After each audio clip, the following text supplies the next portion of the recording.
Before connecting an M.2 drive to the M.2 backplane, ensure that the blue retainer is located on the section of the backplane to accommodate the drive.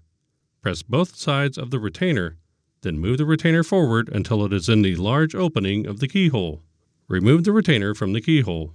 Insert the retainer into the correct keyhole and slide it backwards until it is secure, but not in the way for the installation of the M.2 drive. Insert the M.2 drive at an angle of approximately 30 degrees into the M.2 backplane connector. Note: if your M.2 backplane supports 2 M.2 drives, insert the drives into the connectors at both sides. Rotate the M.2 drive down until it is parallel with the backplane. Slide the retainer forward onto the notch of the M.2 drive to secure the drive in place. Grasp the assembly by the blue touchpoint tabs and align the blue plastic supports with the guide pins on the system board. Then insert the M.2 backplane into the M.2 slot on the system board. Carefully press down by the edges to seat it.